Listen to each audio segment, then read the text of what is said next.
on a gloomy autumn evening, when rain tapped against the windows, Mark found himself in the hospital after an accident. He had no idea how frightening this place could be until he spent his first night there. The hospital was old, with long, narrow corridors and dim lighting. At first, everything seemed normal. But at night, when he was awakened by dull sounds, his heart began to race. It was footsteps echoing somewhere in the distance, but when he looked into the hallway, no one was there.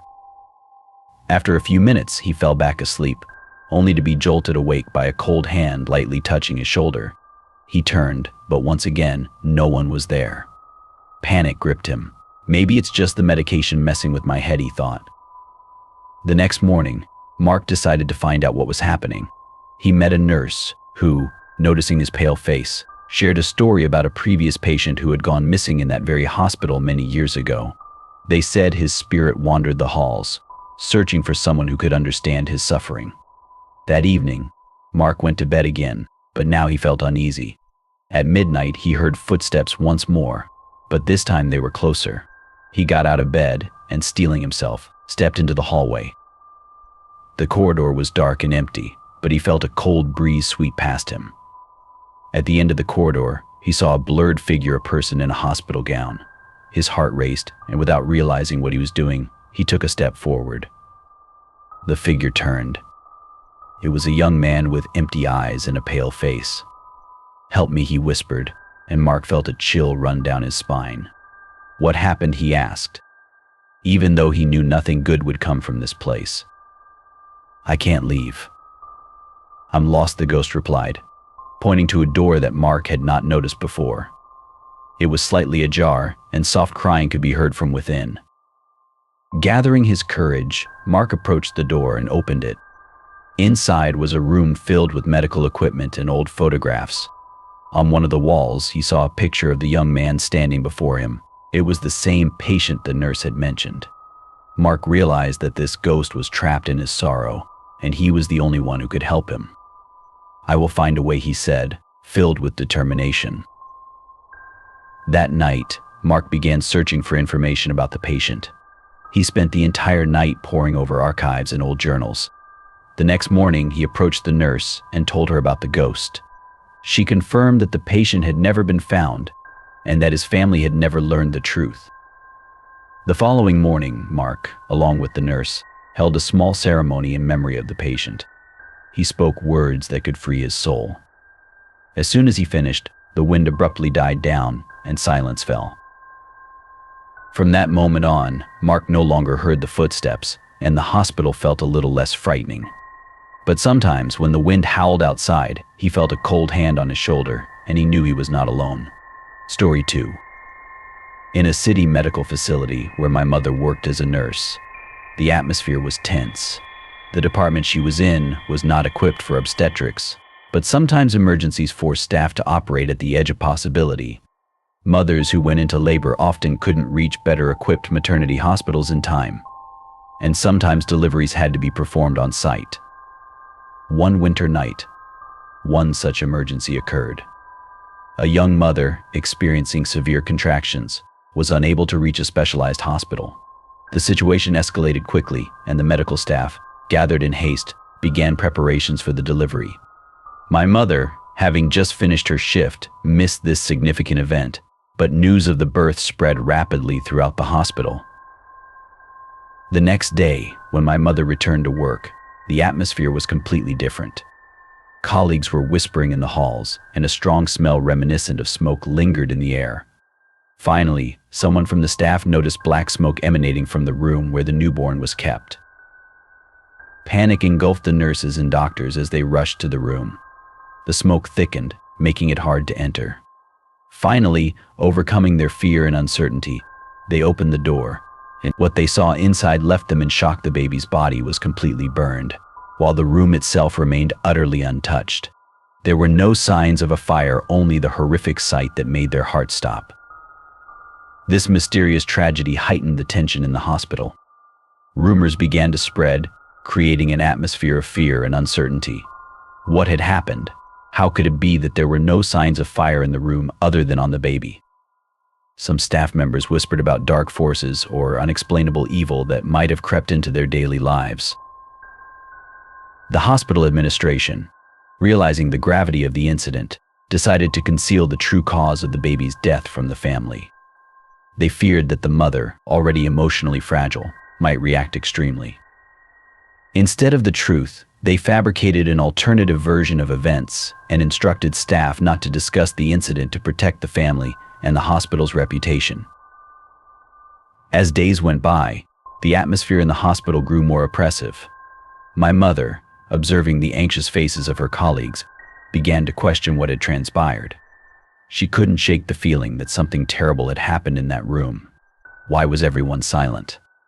Why didn't anyone want to talk about it? One night, unable to quell her curiosity, she decided to return to the very department where the tragedy occurred. It was late, and the corridors were empty. Her heart raced as she approached the door to the room where the incident had taken place. She slowly opened the door and stepped inside. A heavy silence filled the air, her footsteps echoing in the empty space.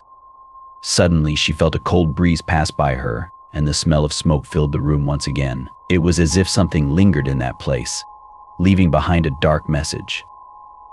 Then she heard a whisper, a sound that seemed to echo fear and pain. Panic surged through her, and she turned to flee, but the door slammed shut behind her with a deafening noise. In the darkness, she sensed she was not alone. Fear overtook her, and she screamed, bolting toward the door. It swung open, and she stumbled into the corridor, breathless and terrified. That night, my mother realized that the hospital harbored more than just a tragedy. Dark secrets and fears lurked behind its walls, and she decided she had to uncover the truth. This decision marked the beginning of her fight against the shadows that haunted her in the hospital. She knew she had to do everything in her power to expose the hidden horrors, not just for herself, but for everyone who had ever found themselves in that place. Story 3. In a small town in New England, there stood an old psychiatric clinic, long abandoned and shrouded in dark legends. It was said that horrific experiments were once conducted on patients here, and many had disappeared without a trace. One day, a group of students decided to check out the rumors and planned to spend the night in the clinic. As darkness fell, they entered the building. Wandering through the hallways with peeling paint and cracked walls, they began to hear strange sounds, rustling, sighs, and even laughter. But of course, it was just the wind, they thought. On the first floor, they found an old archive. The folders were filled with the names of patients and their painful stories. As the students browsed through the records, they came across one that particularly caught their interest. It told of a woman named Emily, who believed she communicated with spirits. Her condition worsened, and soon she vanished, after which strange events began occurring in the clinic. One of the students, Jack, suggested they check the basement where, according to rumors, the most brutal experiments took place. When they descended the stairs, the darkness thickened, and the cold seeped into their bones. In the basement, they found old instruments that had once been used for treatment. Bloodstains marked the walls, and in the corner stood an old chair with leather straps. Suddenly, one of the students, Lisa, began to hear whispers. She stopped and listened. The whispering grew louder, and finally she discerned the words, "Help me," terrified. The others tried to calm her, but Lisa, entranced, moved toward the corner from where the sound came. There she discovered an empty cell that radiated cold. Suddenly, the basement door slammed shut, trapping the students inside. Screams and panic filled the air. Jack rushed to the door, but it wouldn't budge. Then they saw her. A woman with long black hair and hollow eyes stood in the middle of the basement. "You came for me," she whispered. The students recoiled in horror, realizing that this was Emily, the very patient they had read about. She stepped toward them, and the room filled with cold. Gripped by fear, the students tried to flee, but each step brought them closer to her. At the last moment, when it seemed all was lost, Jack grabbed Lisa's hand, and they rushed to the window, breaking the glass. They escaped outside, not looking back. Since then, the clinic has fallen silent and remains abandoned, but no one knows what happened to the other students. It is said that on nights when the wind howls through the trees, one can hear whispers calling for help and see the ghostly figure of a woman standing by the window, waiting for her new visitors. Story number 4. In a small American town where the night always seemed too quiet, 2 nurses, Laura and Amy, worked the night shift at an old hospital. This establishment had a reputation. Many claimed that strange things happened within its walls.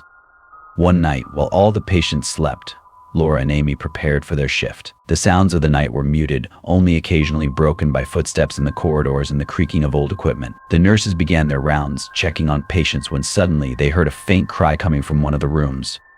As Laura opened the door, she found a young woman sitting up in bed, her face pale and her eyes filled with fear. She whispered that they had come for her. Amy tried to calm the patient, but the woman just pointed at the window. The nurses exchanged glances, feeling a cold sweat trickle down their backs. When they returned to the nurses' station, the electricity flickered and the lights went out. Strange noises echoed in the corridor, like something dragging a metal object slowly across the floor. The nurses looked at each other, fear gripping them, and decided to investigate the source of the sound. The footsteps led them to an old wing that had long been unused. They shouldn't have gone there, but curiosity overcame their fear. Inside, they saw several old hospital beds covered in dust and darkened walls. Suddenly, a shadow appeared from around the corner, tall and indistinct. Filled with panic, Laura and Amy began to back away, but a chilling laugh filled the air, infused with malevolence. They ran toward the exit, but the doors slammed shut. At that moment, the walls began to shake, and the shadow drew closer. The nurses found themselves trapped, and a thought raced through Laura's mind: we will never leave this hospital. Just then, one of the beds creaked, and an old man appeared on it, pale with empty eyes. He pointed to the door and whispered, "Don't look back." But it was impossible. In horror, they felt something behind them. Fear compelled them to turn around, and they saw something that was not human. Its limbs twisted, and its face contorted in a silent scream. Laura and Amy dashed for the door, but the wall trembled again, and an invisible force held them back. The screams from other rooms grew louder, as if the very building were coming alive, filled with the ghosts of those who had suffered here. Finally, when they managed to open the door, the nurses bolted into the corridor, but they heard a whisper following them. "You won't be able to escape us." Their hearts raced in unison, and they knew this was more than just a night in the hospital. It was something much greater. From that night on, Laura and Amy never returned to the hospital. They say that in the dark corridors, their voices can still be heard, while the spirits of the patients wait for someone brave enough to disturb their restless slumber again. From the moment I stepped into the hospital, a strange feeling enveloped me. I had never liked medical facilities, the sterile walls, the smell of antiseptics, and the harsh lighting. But this time was different. This hospital sat on the outskirts of town, in an old building constructed in the 1920s. They said strange things happened here, but I had never taken such stories seriously. I came here as a volunteer. It was my first day, and I was assigned to the night shift. The attending physician, Dr. Smith, was a kind man, but his eyes betrayed exhaustion. "Don't worry," he said to me. "It's not as scary here as the newspapers say." I nodded, but doubts churned inside me. The first floor was quiet. Patients were asleep in their rooms while I prepared medications and checked equipment. However, as the night wore on, the silence began to unsettle me. I moved through the corridors, and the absence of footsteps or rustling was eerie, only dull sounds, as if the hospital itself was breathing. Time crawled. I sat in the break room, reading old discharge papers. One of them stood out to me: Patient 342, disappearance on April 12, 1975. Last seen in the corridor on the third floor. A wave of unease washed over me as I realized there was an entire floor that had been unused for years. I had heard stories of patients going missing, but I never took them seriously. At 2 a.m., when I stepped out to check on things, I suddenly felt like someone was watching me. I turned around, but no one was there. Just a long, dark corridor with dim lighting. I quickly walked past the rooms, trying not to look at the faces of the sleeping patients. Then I heard a rustle. Something was moving at the end of the corridor. As I approached, I noticed that the door to the old room 301 was ajar. No one had been inside for years. I hesitated, but curiosity got the better of me. I pushed the door open and peeked inside. The room was empty, but the air was cold and heavy. In the corner stood an old wheelchair covered in dust. On the walls hung yellowed photographs of patients. One of them looked like me. My mind spun. I quickly left the room, my heart pounding. Just then, I heard noise coming from the door at the end of the corridor. My steps quickened. I reached the door, and it suddenly opened. Dr. Smith stood in the doorway, a worried expression on his face. "You shouldn't have gone in there," he said, his voice tense. "That's not a place for you." "Why? What's in there?" I asked, trying to mask my fear. He looked at me as if hesitating, but then gathered himself. "That room is off limits. The local legends aren't without reason. People have gone missing, and they were never found." I felt a chill run down my spine. I must have looked frightened, because Dr. Smith gently placed his hand on my shoulder and continued. "There's something strange about this place. Sometimes you hear screams, sometimes you see someone wandering the halls. It's better not to be here alone." I nodded. and we returned to the break room. Time dragged on, and I couldn't shake the thought of room 301. Messages about missing patients flashed on the computer screen. With every click of the mouse, I felt the darkness closing in. At 4 a.m., when I resumed my shift, the lights in the corridors began to flicker. I tried to calm myself, but fear intensified. I decided to check the old room one more time. This time I was prepared. I took a flashlight and quietly approached the door. It was once again slightly ajar, but this time the air felt unnaturally cold. As I entered, my flashlight illuminated the old room. The wheelchair was now empty. I noticed that new, fresh photographs had appeared on the walls. They depicted patients with distorted faces. I reached for one of the photographs when I heard a crack from the shadows. I turned around, but there was no one behind me. I felt cold sweat cover my body. Suddenly, I saw movement in the corner of the room. Something shifted. I directed my flashlight and saw a figure. It was a woman, her hair long and disheveled, her eyes empty and dark. I gripped the door frame, unable to move. "Help me," she whispered, her voice hollow like an echo from a distant past. "Don't leave me here." I didn't know what to do. My entire body froze in terror. Then, as if a gust of wind stripped me of my last remnants of courage, I dashed back into the corridor, not daring to look back. I stumbled into the break room, locked the door, and tried to breathe deeply, attempting to calm down. Dr. Smith returned. I told him what I had seen, but he merely shook his head. "We can't help those who have gone," he said quietly. "Sometimes they seek a way out, but there's none." I felt the cold grip of fear once more. With each passing minute, the night became increasingly unbearable. Finally, as dawn broke and the first rays of sunlight filtered through the windows, I realized I had to leave this place. I packed my things and stepped out of the hospital, leaving behind the mysterious walls and whispers that continued to echo in my mind. As I exited onto the street, I took a deep breath, feeling the warmth of the sun on my skin. I was certain I would never return to that hospital, but when I looked back at the building, I felt an unsettling sensation that I had left something unfinished, something that would remain forever in the darkness of that old hospital. My name is Emily, and I work as a nurse in the emergency department of a small provincial hospital on the outskirts of Ohio. This place has always felt strange to me, especially at night. The walls of the old building seem to breathe, and soft whispers and creaks echo through the corridors. I've been avoiding night shifts, but tonight I found myself in the intensive care unit, the eeriest part of the hospital. Before me lay 3 patients, each in critical condition. The atmosphere was thick with tension, and something felt off. One patient, Mr. Anderson, had been in a coma for days, but tonight his eyelids fluttered. As I leaned closer, trying to decipher the faint words slipping from his lips, all the monitors suddenly blared a loud beep in unison, then fell eerily silent. Goosebumps prickled my skin as the lights flickered, casting ominous shadows across the room. A moan broke the silence from the next ward. It was Mrs. Parker, an elderly woman not expected to last the night. I rushed to her side, but when I grabbed the defibrillator, it wouldn't turn on. Panic surged as I heard the door creak behind me. I turned to find a dark silhouette standing there, unnaturally tall and thin, its face shrouded in shadow. I froze, my instinct screaming to run.